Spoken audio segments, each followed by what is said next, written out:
10 years ago, on the night of October 31st, a small Midwestern town fell victim to an escaped killer.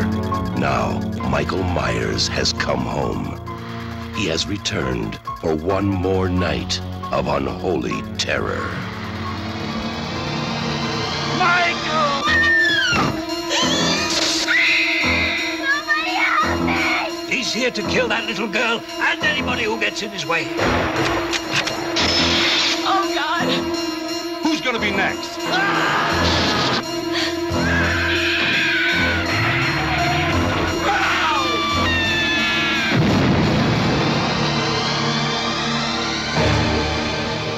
Halloween 4, The Return of Michael Myers. Maybe nobody knows how to stop him.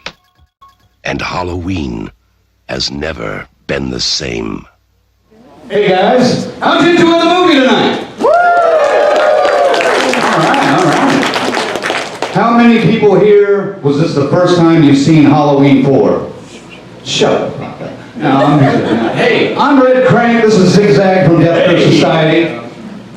Yeah, I know. Oh, okay, one person's heard of us maybe. All right, great. Ziggy, tell them about us. Yeah, we got a horror podcast, man, and it's on there, Facebook, YouTube, Twitch, anywhere you want to go. We do things like this. We record them, get it out there, but we have interactive shows, and it's just all for the horror fans, a society, for you. Lions. That's right. That's right. So, look us up on YouTube, Facebook, Instagram, Twitter, Twitch, all that stuff. We appreciate it. Thank you to Oklahoma City Horror Con and Rob for letting us do this. And let's get the show on the road, I think. You want to give away a t-shirt? Why not? Who wants a t-shirt? Do something. Okay. You got a trivia question? A trivia question. True. Why don't you give them that one you came up with about... Okay, Yeah. Before she gets here, that's a good one. Does anyone know the 2018 movie that Danielle Harris starred in that was filmed right in Oklahoma? Anyone? Hands? What? Was it a Hellraiser movie? No, it was not. Ma'am, right here. What? Say that again? Camp Colbrook. Camp Colbrook! We have a winner. What size shirt would you like? We'll get you a medium right after the show. All right. See us right out here in the front. Got it. It's here. Find us right after. Here we go, gang. With no more ado. There was a little more ado than we planned A on. little bit. Star of Halloween 4, 5, Rob Zombie's Halloween, and 2, the Hatchet series, and 101 official credits on IMDb as of recently, Miss Danielle Harris, ladies and gentlemen.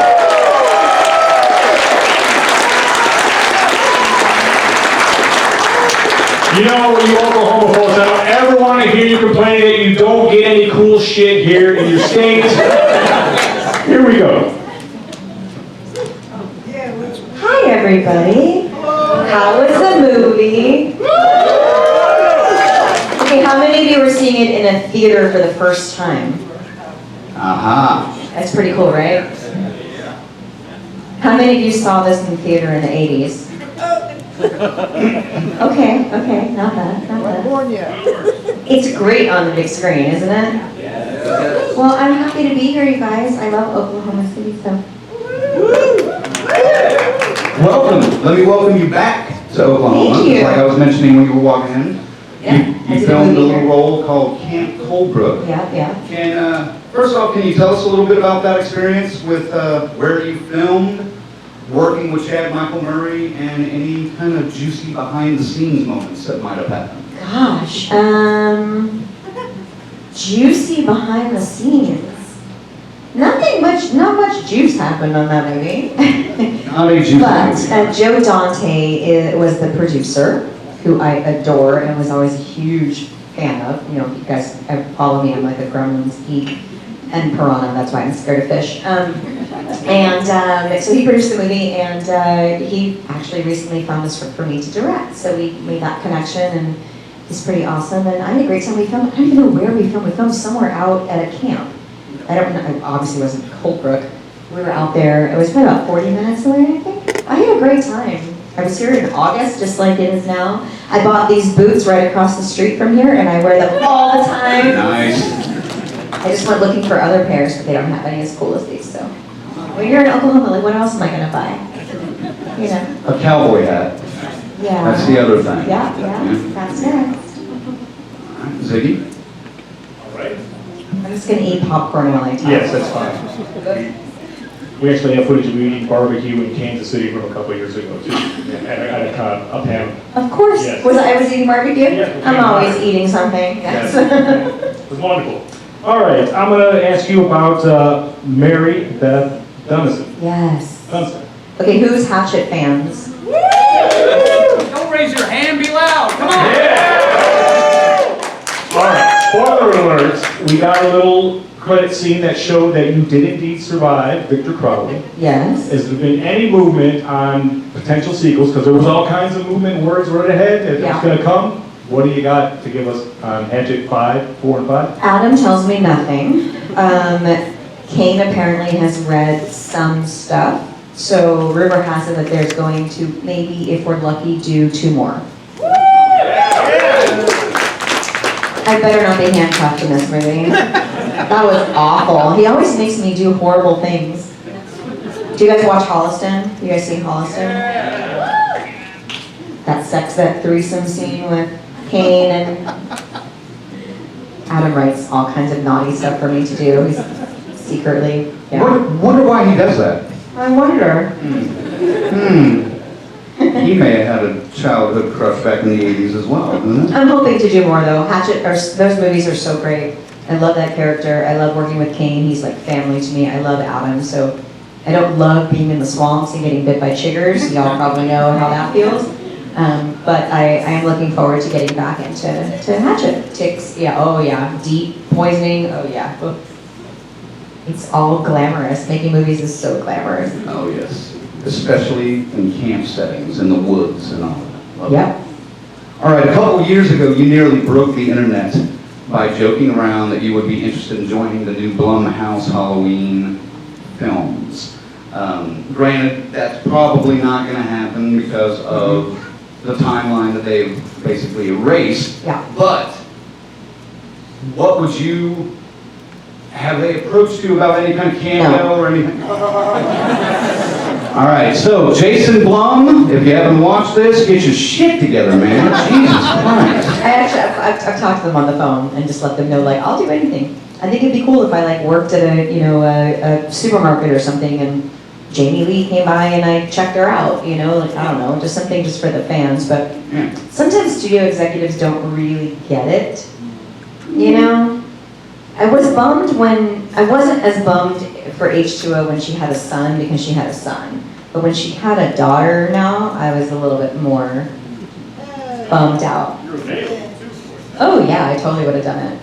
But I guess it wouldn't have made sense because of the timeline, And that character was weak too, her daughter character in 2018. She was kind of weak. I mean, not weak as an actress, I love her as an actress. Just like, I don't know, I would have been more like Jamie Lee if they had cast me, a little bit tougher. She had a little flash of it at the end there where she kind of bathed him. Kind of. Yeah, but I know what you mean. I know exactly what you mean. Yep.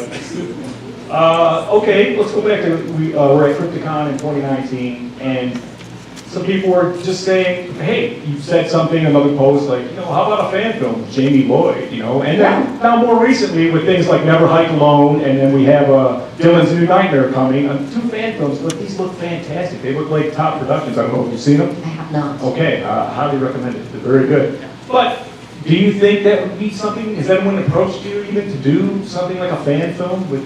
Yeah, a lot of people can have scripts. You know how that goes. Yes, nothing worth. Maybe I would do like a cool short. I don't think legally I'm allowed to do anything with Jamie Lloyd. Well, that's the thing with the fan film. It's all it's like under wraps. They just never call you Jamie anything or something. Right. And Michael's not really. We just pretend that he's kind of there. I mean, I would do it. I think that would be cool. Like do Halloween 6 because I was never in 6. Kind of see where that goes. Let me ask you one more thing.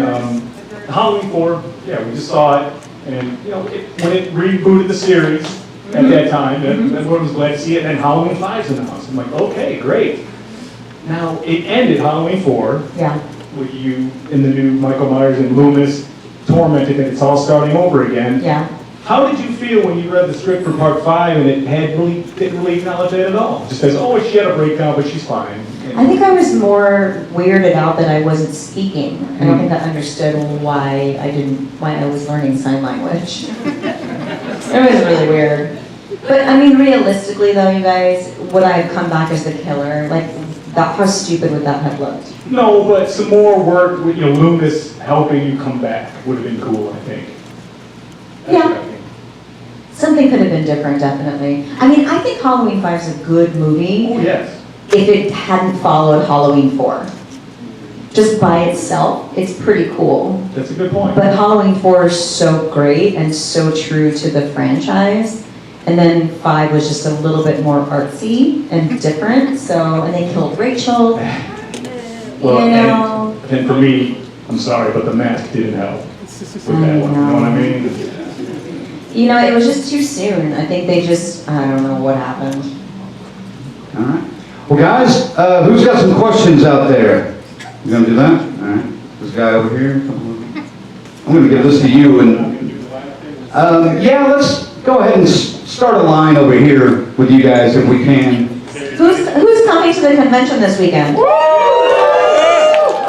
better all be there. I know all of your faces. I will remember you. Are you not going to be there? I heard that you're not going to be there Saturday and Sunday. I'm going to be there all day tomorrow, and I'm going to be there half of the day on Sunday because I have to catch a flight at 3 to go home. Well, I don't care anyway. I bought tickets to see the screening today, but I heard you weren't going to be there Friday and Saturday, so that's why. I will be there Saturday, so you better get your ticket. Well, I'm already here. Yeah. But are you really here? Super here. I love it. What do we got? Yeah, would you like to tell us a little bit about your experience on the movie Once Upon a Time in Hollywood? Yes!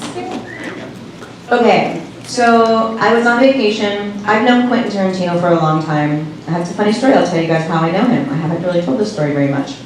So I met him apparently when I was like 11 at Greg Nicotero's house. Greg Nicotero, he's a big effects guy in Walking Dead, and he was like a dad to me growing up. So I met him there, didn't remember, a million years later. I was at Eli Roth. You guys know Eli Roth? I was at he's awesome. I was at his birthday party at his house. We were outside, and Quentin and I were chatting, and I was like, oh my God, Tarantino's talking to me, this is crazy. And then there's about 200 or 300 people there. We're all dressed fancy, and Quentin said, this isn't a party until Danielle Harris goes in the pool. And he pushed me in the pool.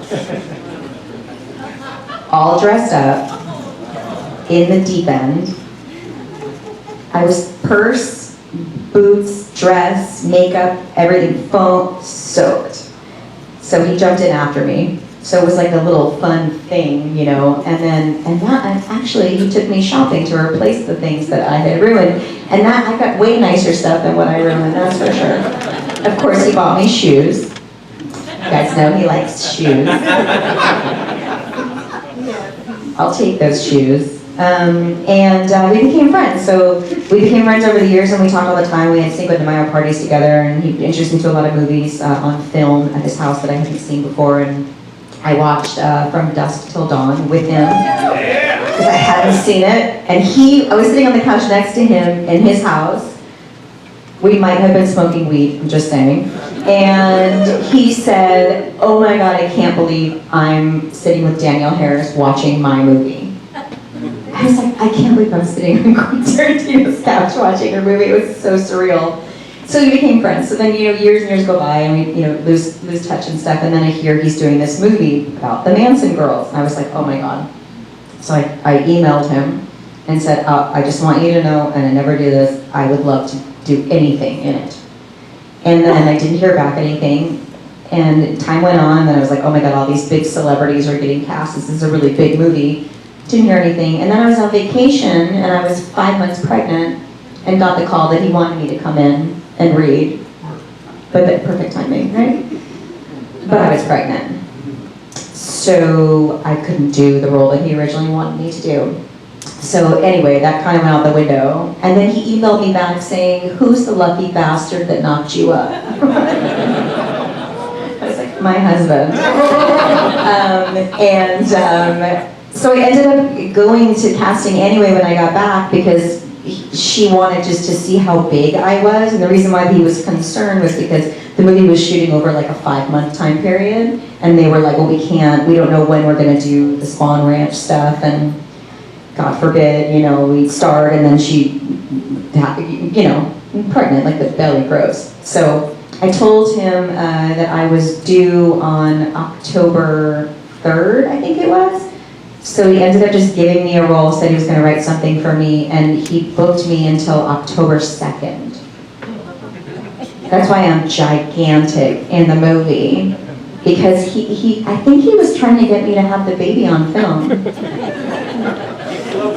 I think that's what was going on, because I was like, oh my God. And I'm playing a Manson girl, so I was told, like, don't wash my hair, don't do your eyebrows, don't do your nails, and then they dirty you up so you look like you're homeless. And all I kept thinking was, God, I'm gonna go into labor, and I'm gonna go to Cedars-Sinai looking like I live on the streets. How do I explain this to them? Because you're not gonna take like those pretty pictures that women take when they give birth and their like eyelashes are done, and that would not have been my situation. Anyway, so on a Monday I was supposed to go to work, and I ended up going to the doctor and having a baby that day, so it cut it very, very close. So he's amazing to work with. He wrote my little, I had 2 lines, he wrote my little scenes, and on a loose leaf paper with a pen and his handwriting, and just put it in my trailer, which of course I have saved. And he was like, I'm gonna name you Angel. It's like, cool. And then, you guys seen The Last Boy Scout? It's the Bruce Willis movie I did. So apparently there was a line in the movie, in the script, that I must have said that got cut out, and he knows this somehow, because he's like a movie encyclopedia genius. So the line was, oh God, what was it? Take a bath in my ass. I don't remember saying it. So he knew this, and in the scene where Brad Pitt's leaving Spawn Ranch and everyone's like yelling at him on the, all the girls are like, get out of here, F you, blah, blah, blah. He was like, I want you to say, take a bath in my ass. I was like, oh my God, I'm gonna tell Brad Pitt to take a bath in my ass. This is the best day of my life. And it was the day that I had the baby, so I didn't go to work. I think he writes it for me again somewhere. He's amazing, I love that man. But he's a genius to watch work. So there's my story. All right, Ziggy. All right, yeah. I was just wondering if you have any stories about your time with Donald Pleasance. I was so young that I didn't remember much about him. I was actually, when I rewatched Halloween 4 recently, I was like, wow. And actually it was 5 that I watched recently. Well, I watched both. I had a lot more scenes with him than I remembered. He kind of came in and did his stuff and then left. But I have a good story. At Halloween 5, he was there for the first week, and then I shot the rest of the movie. And he had this big 40-foot Winnebago trailer, and I had what they call a honey wagon, which is like a closet. And he wouldn't let them take it back after he wrapped. He was like, you need to keep this, you're the star of the movie. So they gave it to me, I was so excited. I had a bed in the back, and I just felt really special. So he was really a nice man. I wish I would have worked with him as an adult, so I could have really worked with him, Oops. Good question. Yeah. I need to eat more. All right. What else we got, Ziggy? Hi. First, I'd like to say thanks for coming here and thanks for being here. Sure. We're really happy that you came. And my question is, you were really young, obviously, when Halloween 4 was made, and it's kind of similar to the last question, but I was just curious what your most vivid memory was from the production of Halloween 4, whether that was like a behind-the-scenes story or a scene you filmed or something like that. Well, the roof stuff, because the real roof in the house was 3 stories high. So they built a fake roof, but it was still 18 feet high. So didn't really feel like you're not on a roof. And we weren't, this is the 80s, you guys.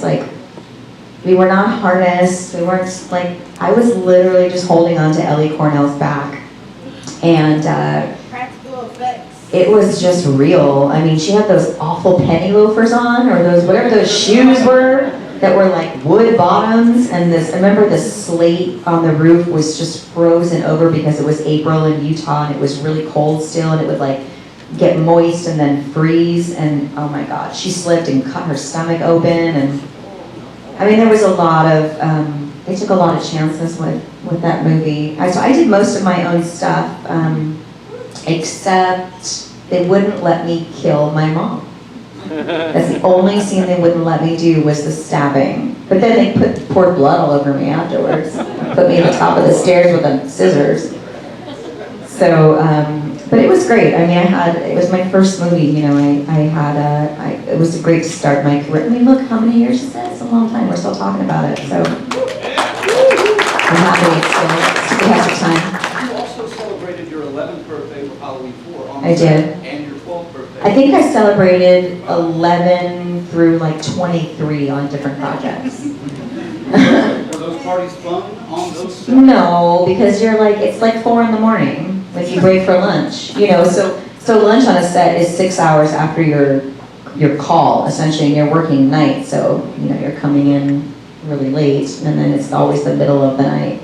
And I was 11, so I just know, like, when I would leave work, I would come home and be early in the morning, and I would always order room service French fries and watch Mr. Ed. Like, I was still a kid, you know, still covered in blood, probably, but, you know, trying to enjoy myself. By the way, Halloween 4, probably one of the finest endings of the whole franchise. It really was, right? Yeah, that's strong. It's a good finish. All right, we got 2 short ones here. Thank you for coming. First question is, when you play in the movies with Kane Hodder, do you enjoy when you kill him? And the second one is, when you produced your movie, Among Friends, was there a purpose in when you put the clown in there? Yes. From Halloween 4? I figured if I'm going to put the costume, I might as well do it for my own movie. Right. You know, so yes, that was purposeful. And I love killing Kane. I'm the only one that actually does it, right? Kane's like my family. I love that man more than anything, so I can't wait to get back on the screen with him again. Ziggy, I thought you were calling that guy short for some reason. I didn't know. No. My bad. All right, what else you got? Ready? Yes. First, welcome to Oklahoma City. Thank you. It's so cool to be this close to you. It's so cool. A couple comments that I never thought I'd have the honor of sharing with you. One, the scene in part 5, that car chase scene through the forest with Tina. My goodness, like, I don't know if you have any comments on that. And then another, just 2 more moments. And Rob Zombie's Halloween remake. Personally, I prefer the theatrical version over the director's cut. No offense to him. Your that climactic death scene, I think, is one of the most powerful things that the genre has, and I really believe that. But there's just something about that scene with you and Tina in the forest. I know Tina's a fairly maligned character on the internet. I don't care. I think she's great. But I think that scene, and then the scene in the remake, I don't know if you have anything you want to say to that. And then I see Michael Myers and an image behind you, and I know that monsters and horror kind of tend to reflect a moment that's happening. And I'm just curious, do you see Michael as a monster shifting to reflect different anxieties in our culture at a particular time? Or just what do you think of Michael and why he resonates with us? So. That last question is way too deep for me. Oh, dang! So if you want to hang out with Tina and the Rob Zombie comments, then please do. But thank you so much. Thank you for your questions. Okay, when I watched Halloween 5, I can't believe they allowed me to do that stuff as a kid. Like, that blows my mind. I can't believe my mom allowed me to do that stuff. You know, and like, you have like a social worker, and they were like, oh my God, this is so fun, yeah, she's running around a moving card. Like, it's crazy, right? So again, there was no, like, I had a stunt double, but she only did a couple of things, and you can see, if you pay close attention, you can see her wig looks a little different than mine, because it's got like sort of side wings almost, and it's a little bit darker than my hair, but you see when he starts cutting through those trees, that he comes really, really close to me. And it was I remember it was the middle of the night, obviously. I had food poisoning. So I was like throwing up in between takes and running for my life. And there was so much smoke. He actually almost ran over Wendy Kaplan, who plays Tina, because she tripped on her cape and she fell. And he slammed his brakes on and was like right over her. So there was really no like, okay, you're gonna, I mean, it just, again, it was like 1990, so things are very different now, I hope. I'm always the person on a movie set now, as you know, now that I've seen what could go wrong, and these new young actors that are so eager to do whatever the directors say, I'm always there as like the mommy, going, you don't want to do that. She doesn't need to do that. You guys, don't put her in a prosthetic mask under the water and chain her down. Like, what are you doing? She could die. So, I'm protective over people in horror, and when I see this happening, because you're so scared to say that you don't want to do it because you're afraid you're going to get fired, you know, and it happens a lot. So I love Tina as well. I love that character. You could tell my relationship with Wendy was really strong. My relationship with Ellie, Cornell, Rachel was really strong. They were like my big sisters, and I think it resonates. Yeah, so the car scene. And what was the middle question? Oh, the middle is just a comment on, the death scene. Yeah, the death, I think is incredible. Well, you know, in the script there was no, it was supposed to be, Annie was in the bathtub, and the bathtub was covered in blood, and my head was sticking out of the bathtub. And then before Lori can pull me out of the tub, Michael comes busting through the door. There was never any scene between Michael Myers and Annie for her death. And I said to Rob, you do know you're not killing Annie off of this movie, you're killing Danielle from the franchise. So if I'm the only one without a scene with Michael Myers, you're gonna get a lot of shit. So we need to do something. So he was like, what do you wanna do? I'm like, I don't know, what do I wanna do? So I said to Tyler, like, what should we do? And Rob said, I'll just put up cameras and you guys just fight it out. I was like, okay. And Tyler was like, what can I break?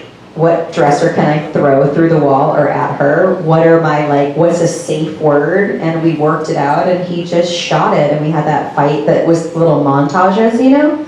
And then I thought, oh, how ironic that just my head is out of the water and I'm not dead. I was like, this is so stupid.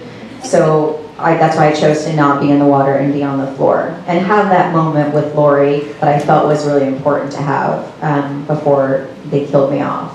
And then Rob called me later when he was editing and said, do you have any old VHS tapes and stuff of you from when you were a kid? I was like, oh God. So I had a bunch of stuff and I just had to send it to him. I was like, I don't even know what you're gonna watch, what's on those tapes. I'm just, cause my family's crazy. So just bear with me, but pick whatever you want. And he picked that little scene, which I thought was kind of nice. It's nice to get emotional and care about characters in movies, you know? It doesn't happen very often in horror. It means, thank you for that story. It means so much to me knowing you had a voice in Annie's character and for us fans. You know that honestly, you guys, directors that direct horror are all fans. It's the only genre where they're not hired for a paycheck. Like, they truly are fanboys, or fangirls. So for me, they'll listen to me, and I'm not afraid to speak my voice and have ideas. And that's what I love about this community. All right. Hello, Danielle. Hi. Rob Zombie's Halloween 2007 and Halloween 2, the sequel. Which version of Annie did you enjoy portraying more? I liked the sequel version of her more. It's really rare that we see people with PTSD and how it differs after something traumatic happens. So I had to, I was 30 playing 17, opposite a real 17-year-old. So I was like, oh my God, is anyone gonna believe this? So I had to kind of younger and dumber up a little bit. So then you see the next one, I'm way more sort of my personality. I didn't really have to like alter anything. But it works, because, when you go through something that traumatic, you grow up really fast. So I was able to kind of use that. And Brad Dourif is the best. He's the best. I love that man, so I was so happy to work with him. We got anybody else have a question for Danielle? Here it comes. Line up, you got one. Come on. Come on down! I have all this popcorn to eat, so feel free.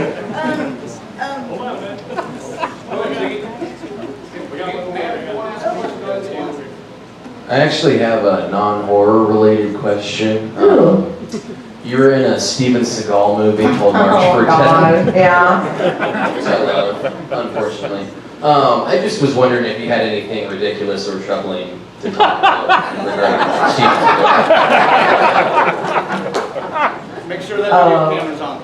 I have lots and lots of stories that I will not share because I don't speak out of school.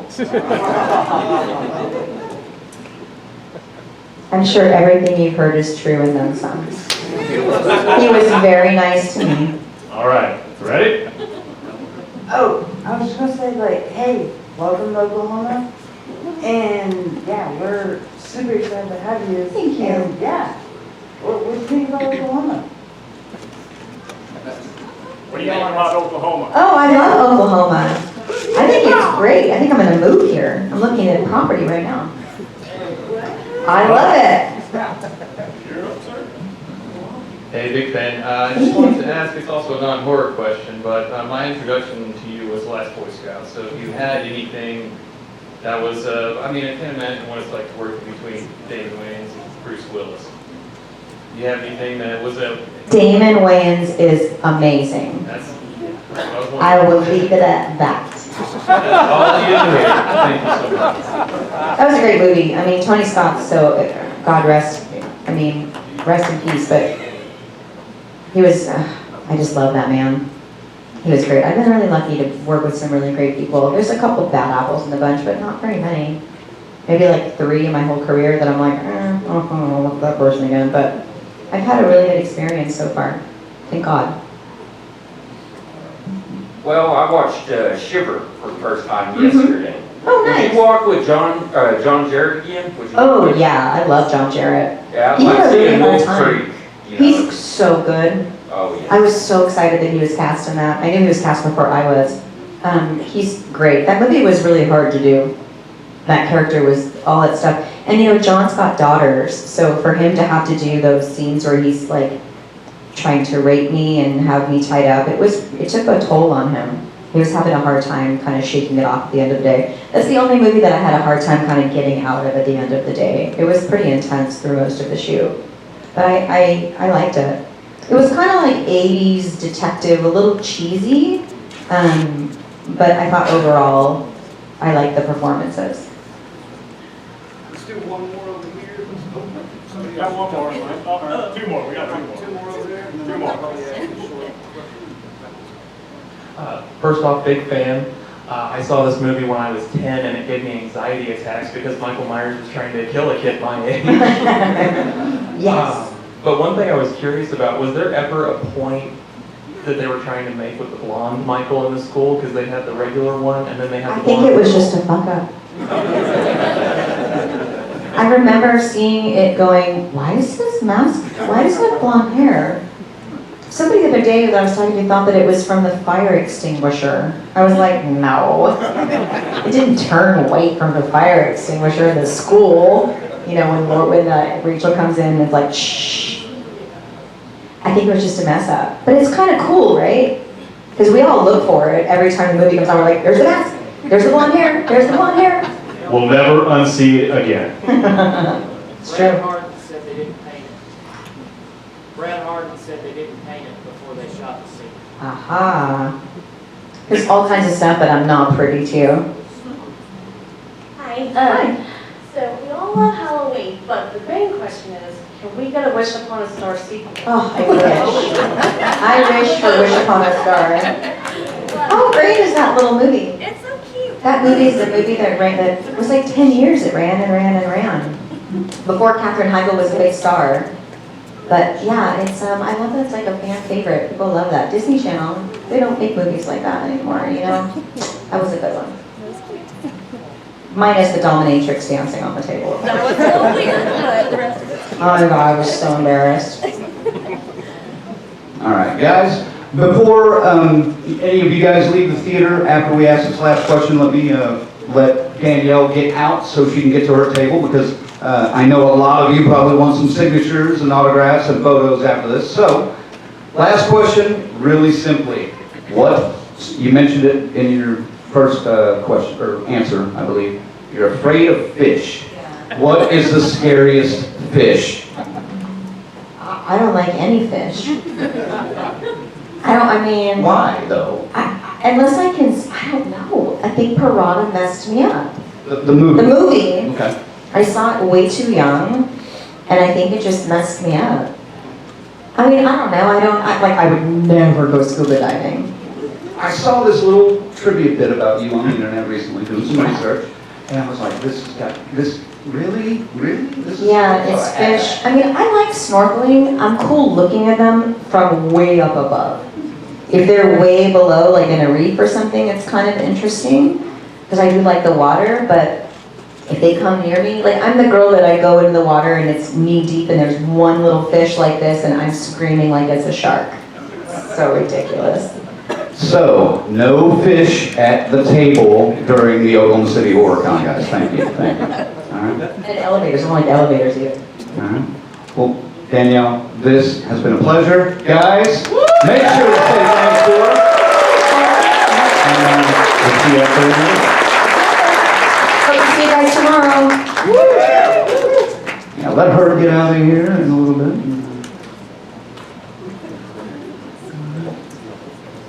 Where's her good? There he is.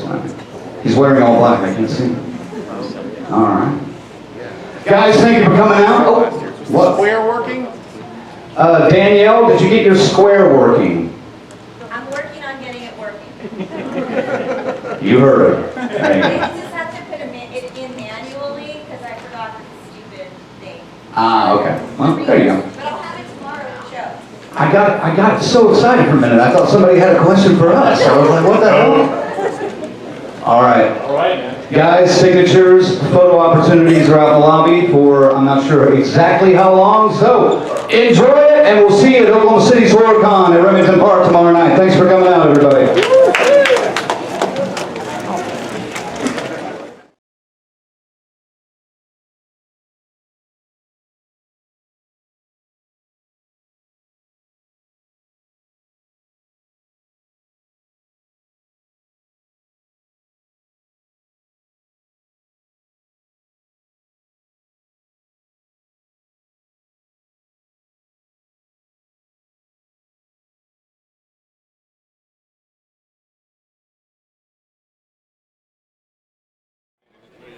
Hey, this is Danielle Harris, your favorite Scream Queen. Keep watching Death Curse Society. Miss you, Colonel.